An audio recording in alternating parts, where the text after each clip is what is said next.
A narcissist isn't a solid human being, they are a shell. Think of them like a piece of paper folded to look like a dragon. It looks scary, but if you poke it, it crushes. They act like they are a god specifically because they feel completely powerless inside. This isn't a metaphor. It is a survival mechanism. They don't act superior because they are superior, they act superior because they are running from a voice in their head that screams they are worthless. The God voice you hear, the demands, the entitlement, is just a loudspeaker system designed to drown out that inner silence. They are like a movie character who believes they are invincible, but deep down, they know they are just an actor reading lines. They are terrified that if you ever saw the truth, if you saw the scared little mechanism pulling the levers, you would stop worshipping them. And the moment you stop fearing them, the moment you start pitying them, their game is over. To a narcissist, your pity is worse than death.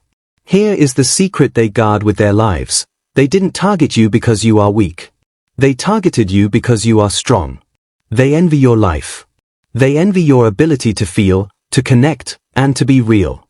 They are spiritually dead inside, and they need to feed on your energy just to feel alive. They look at your empathy and call it weakness, but really, they hate you for having the one thing they can never buy or steal, a soul. You are the battery that powers their projector. Without you, the screen goes black. It is a tragedy, really. They project their own emptiness onto you. When they call you crazy or needy, they are actually talking about themselves. They are the ones who cannot survive alone. They are the ones who need constant attention just to feel real. You are a whole person. They are a dependency machine. They are addicted to your attention like a drug addict needs a fix. If you cut the supply, the god starves. They aren't the master of the universe, they are a slave to their own addiction. This helps explain their rage. When they scream at you, it isn't because you made a mistake. It is because their internal pressure valve has burst. They are dumping their own shame into your mind to keep themselves feeling clean. It is a biological need for them. Get the shame out, or it will eat them alive. They are fighting a war against their own mind, and you are just the collateral damage. You must stop thinking their cruelty is strength. Cruelty is the weapon of the weak. A truly strong person doesn't need to destroy others to feel tall. Only a small person on stilts needs to cut everyone else down at the knees. Their rage is a toddler's tantrum in an adult's body. It is the scream of a child who has been told no. They aren't powerful, they are petulant. And once you see that, you can't unsee it. They call them predators, and they are, but they are also prey. They are hunted by a feeling of deadness that never leaves them. To escape this, they must destroy. They believe that by crushing your spirit, they prove they exist. It is a zero-sum game. For them to be the master, you must be the slave. But this war is exhausting them. The energy required to keep the mask on is immense. The god is tired. The god is decaying. So, look at them now. Strip away the booming voice and the money. What is left? A fearful, empty creature who cannot sleep, cannot love, and cannot be alone with their own thoughts. They are prisoners of their own disorder. The door to their cell is unlocked, but their pride prevents them from walking through it. You, however, hold the key to your own freedom. It starts by realizing that the monster in the closet is actually just a pile of old clothes and a lot of shadows. Now, let's look at the physical reality of this god. We talk a lot about their minds, but what about their bodies? Have you ever looked into their eyes? I mean really looked, past the charm? You don't see warmth. You see dead eyes. It's a flat, shark-like stare. This isn't your imagination. It is the physical sign that there is nobody home. The lights are on, the machinery is running, but the soul is missing. Because they are hollow inside, they become obsessed with the outside. They might treat their body like a temple, obsessed with grooming and muscles, because the surface is all they have. They spend hours in the mirror, not admiring themselves, but checking for cracks.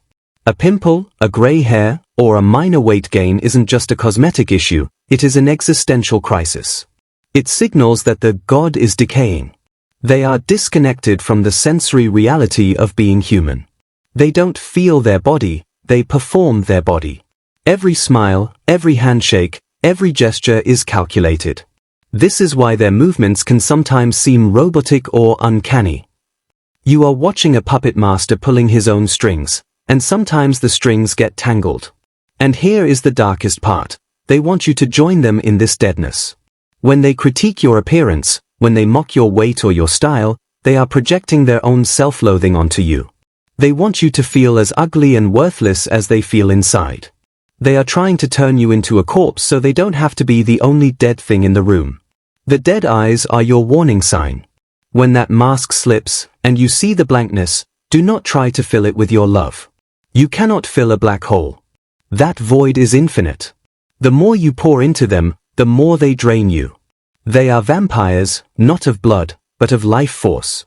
They are borrowing your light to keep their shadows at bay.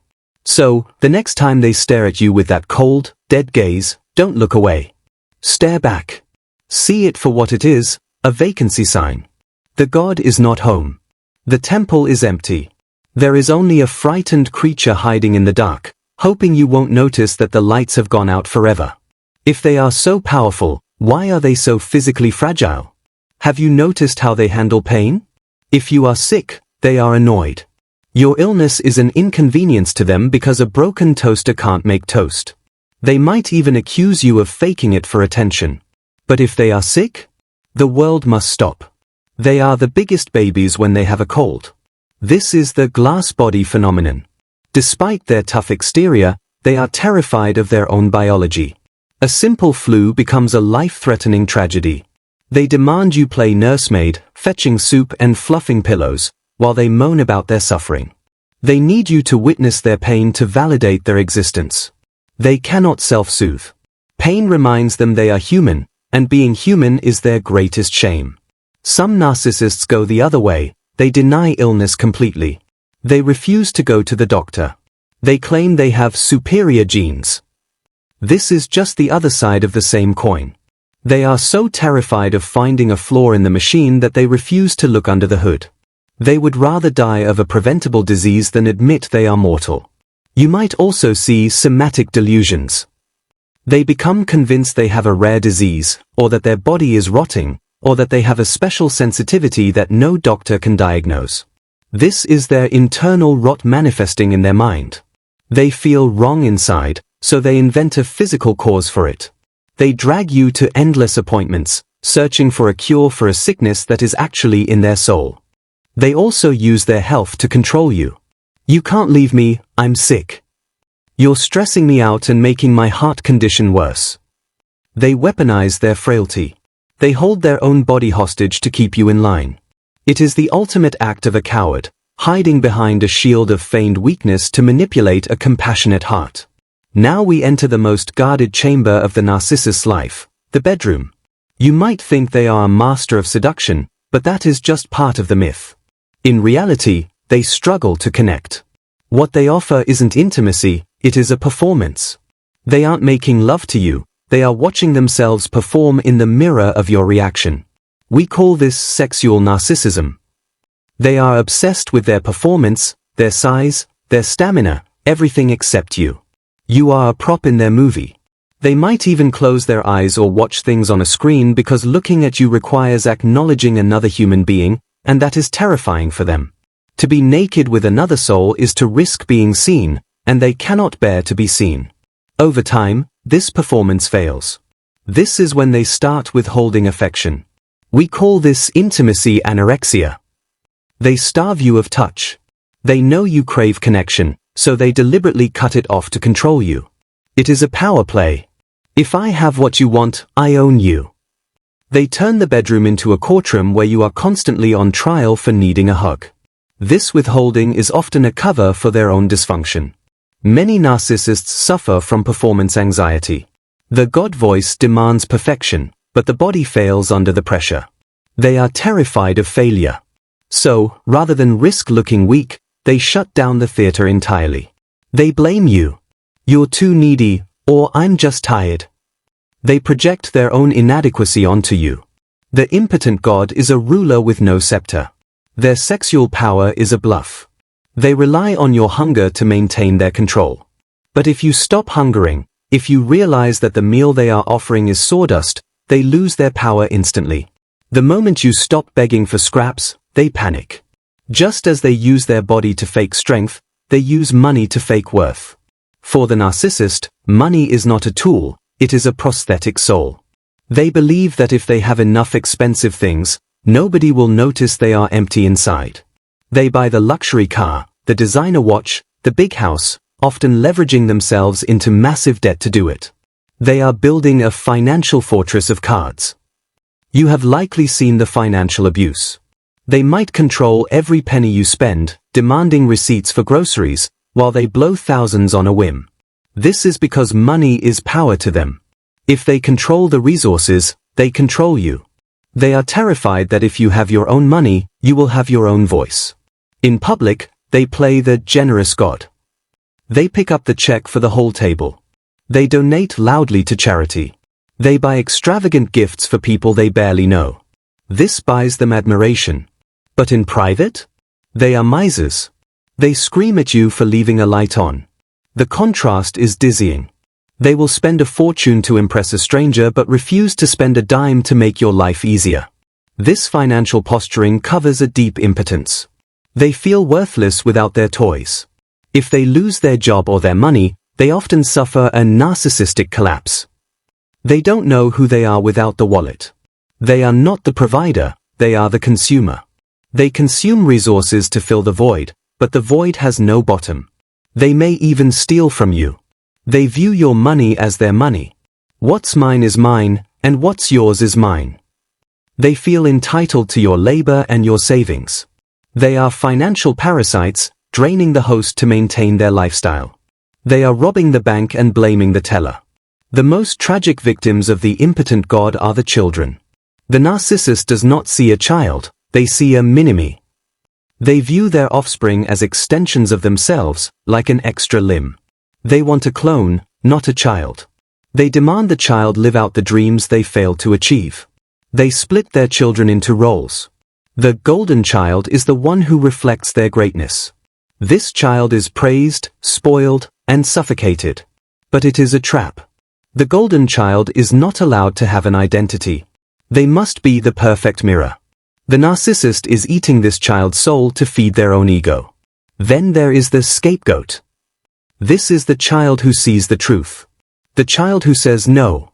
The narcissist hates this child because they represent autonomy. They punish the scapegoat for the crime of being a separate person. They project all their own failures onto this child. You're lazy, you're selfish, they say, while looking in a mirror. They are the parenting parasite. They feed on the child's youth, their innocence, and their potential. They get jealous of their own children. When the child starts to grow up, become attractive, or succeed, the narcissist feels threatened. They become competitive. They try to sabotage the child's success to keep them dependent. The moment the child individuates, the moment they leave home or set a boundary, the narcissist feels it as an amputation. They rage. They guilt trip. After all I did for you. They are not mourning the loss of a relationship, they are mourning the loss of a possession. They are the King Lear of the living room, screaming at the storm because their subjects have fled. Watch them at a party. They turn on the charm. They tell the best stories. They are the life of the room. They seem infinite. But watch them on the ride home. The moment the door closes, the mask falls. They slump. They go silent. Or they explode in rage. This is social exhaustion. Acting human is hard work for a narcissist. It requires enormous energy to suppress their rage, mimic empathy, and track everyone's reaction. They are performing a one-man show on Broadway every time they leave the house. By the end of the night, their battery is dead. You get the hangover. You get the moody, silent, drained creature who resents you for witnessing their fatigue. They are social vampires. They go to gatherings not to connect, but to feed. They scan the room for supply. Who is looking at me? Who is admiring me? If they are not the center of attention, they get bored or angry. They will sulk in the corner or start a drama just to pull the focus back to them. They use triangulation in public. They will flirt with the waiter or compliment your friend just to make you jealous.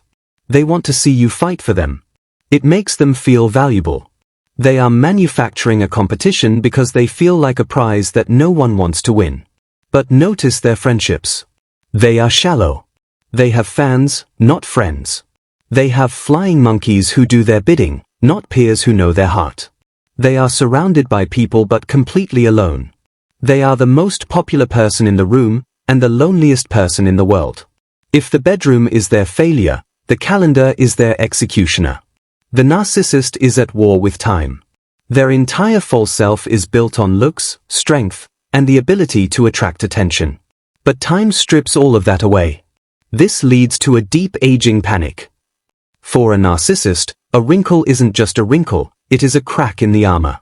As they get older, the mask slips more often. They get tired. The charm wears off. The glory days are gone. This is when they shift from being the charming prince to the bitter tyrant. They stop trying to be loved and start demanding to be feared, because fear is cheaper than charm. They become angry at the world for moving on without them. They are terrified of death. Death is the ultimate loss of control. You cannot manipulate the Grim Reaper. You cannot love bomb the grave. This terrifies them to their core. So they become obsessed with youth. They chase younger partners, not for love, but to feed on their energy. They try to freeze time with plastic surgery and hair dye. They are trying to embalm themselves while they are still alive. This fear makes them dangerous. An aging narcissist is a cornered animal. They know their power is fading. So they tighten the leash on you. They become more controlling, more guilt-tripping. They use their frailty as a weapon. You can't leave me, I'm old, I'm sick. They want you to be the nursemaid to their crumbling empire. They want you to suffer so they don't have to suffer alone. Meanwhile, you, the survivor, you are getting stronger. You gain wisdom. You find authentic friends.